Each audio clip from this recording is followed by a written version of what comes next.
a good day.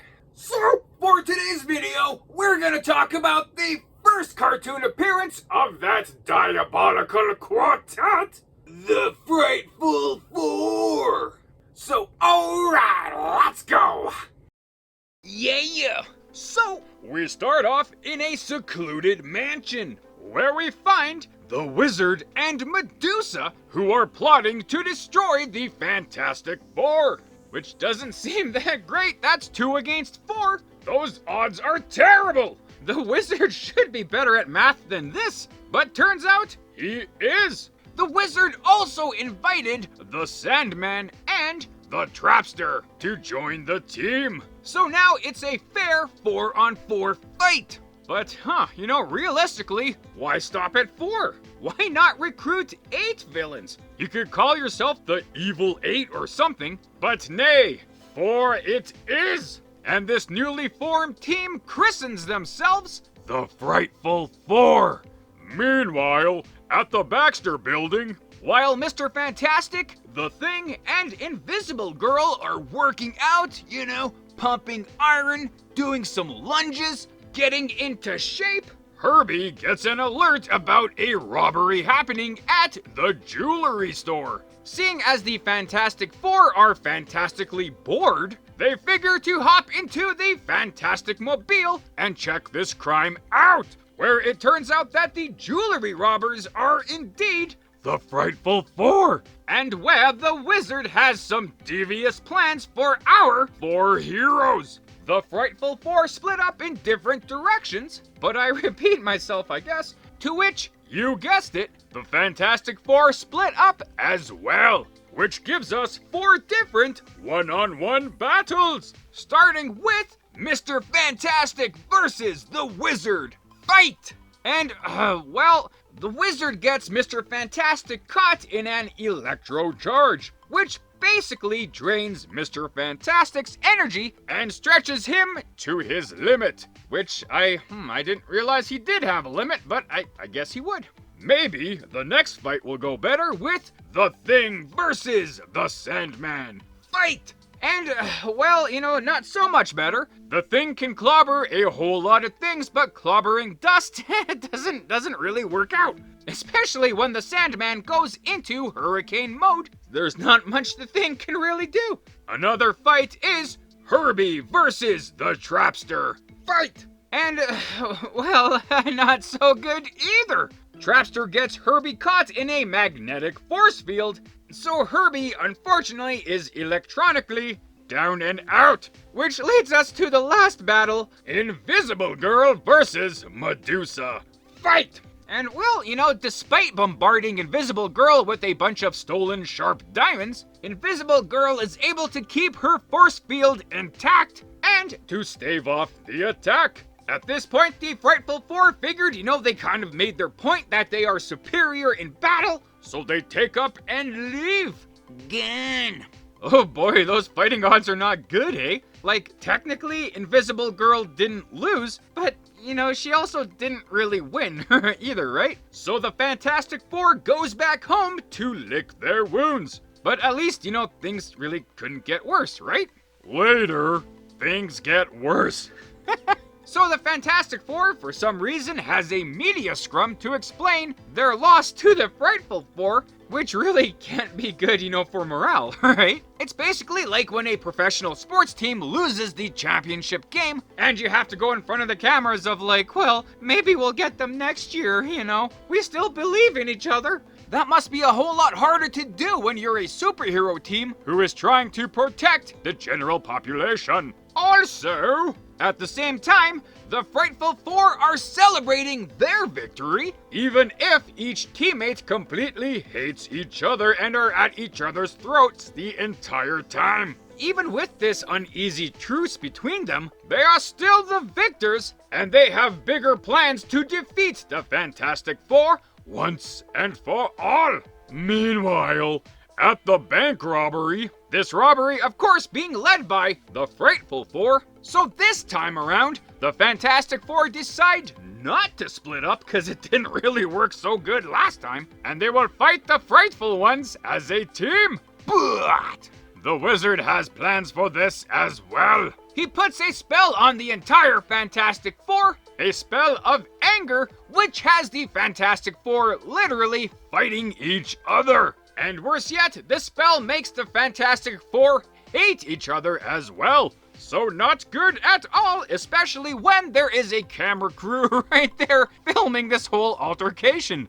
The press is gonna have a field day with this one. And during the melee, the Frightful Four kidnap Herbie. So things just get absolutely worse. But at least the wizard was nice enough to contact the Fantastic Four, or I guess at this point, the Fantastic Three, and to set up a quaint little trap for them as they head to the wizard's mansion to try to rescue Herbie. A trap that didn't go the way that Mr. Fantastic wanted it to. The wizard knocks out the Fantastic Four with an anti-friction material gun.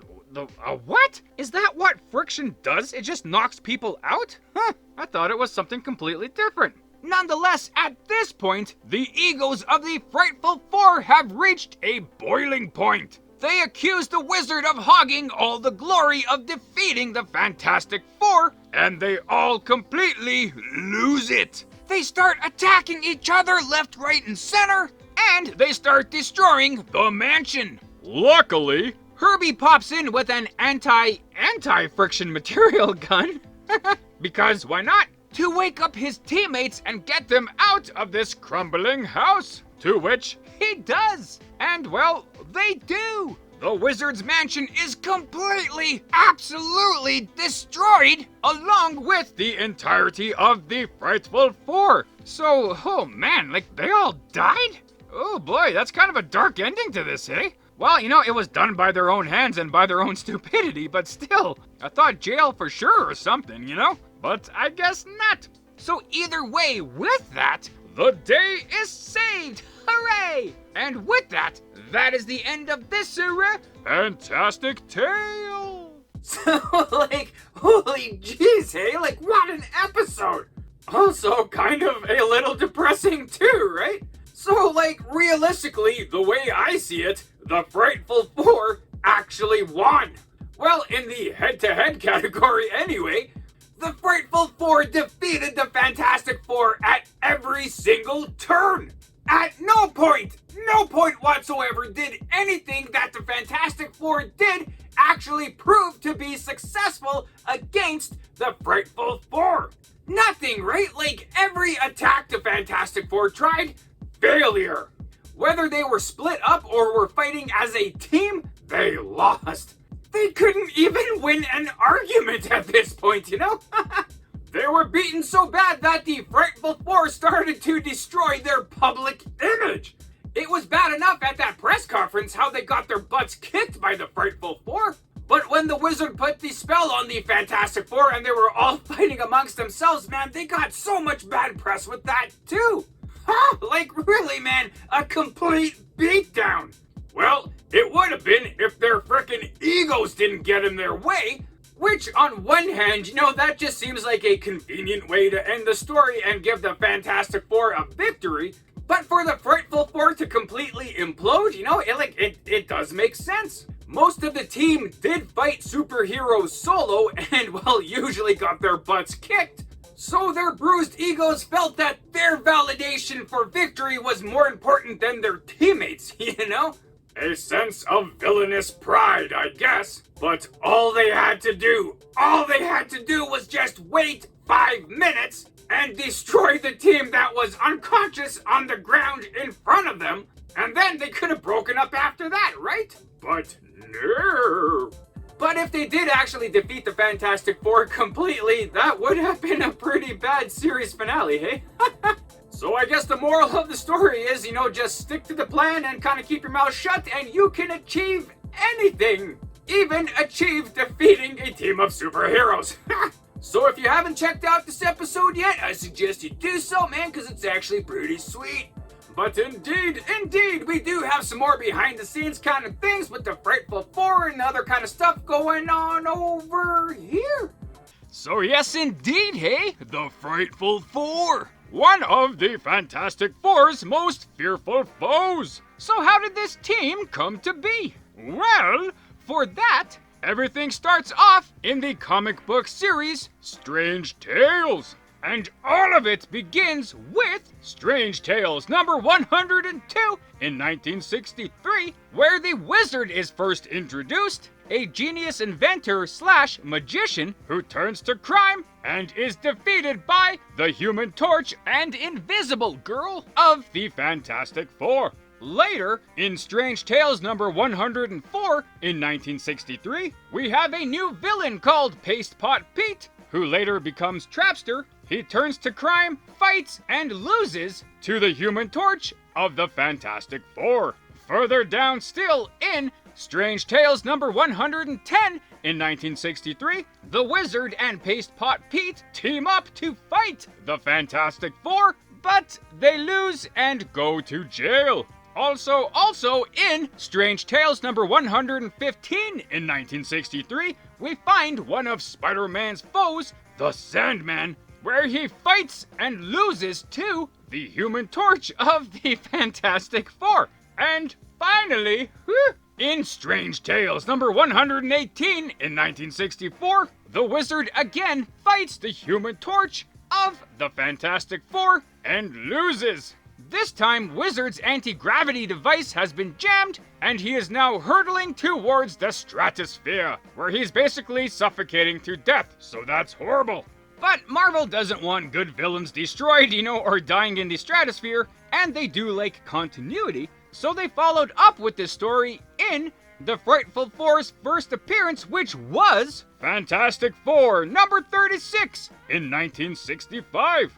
This issue featured a quick little flashback of when Sandman and Paste Pot Pete broke out of prison, they stole a plane, and they randomly found the Wizard flying towards the stratosphere from that Strange Tales story. They saved him, and to thank him, the Wizard convinced them that they should all form a team and get their revenge against the Fantastic Four, to which they agreed. Later in that issue, the Wizard recruited Medusa because, if the Fantastic Four has a female hero, well then, we need a female villain, being basically a dark mirror of the team. That's why they're also known as the Evil Fantastic Four. And that is how the Frightful Four came to be. And I like how the Frightful Four wear two-tone purple uniforms, similar to how the Fantastic Four wears two-tone blue uniforms. Nice little touch. And so, the Frightful and the Fantastic started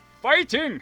And actually quite a bit. The Frightful Four did feature into quite a bit of the Fantastic Four comic books, starting off with their early run, all to consistently lose. So, as far as I can tell, and you can correct me if I'm wrong in the comments, I do fail once in a while, but this featured episode is not adapted from any Frightful Four story in the comic books. Maybe there was another team that fought against the Fantastic Four and destroyed themselves, but for the Frightful Four appearances, this story seems to have been taken from a number of different stories and mashed into one episode. So let's talk about some of these similarities, starting with Fantastic Four number 36. In both stories, we do see the formation of the Frightful Four in slightly different ways, I guess. You also see the Frightful Four knocking out Invisible Girl, Mr. Fantastic, and the Thing with some kind of knockout gas. Also with the Fantastic Four being involved in a media scrum, although in the comic books it was because they were announcing the engagement of Reed Richards to Sue Storm, so more of a celebratory thing than, talking about getting your butts kicked,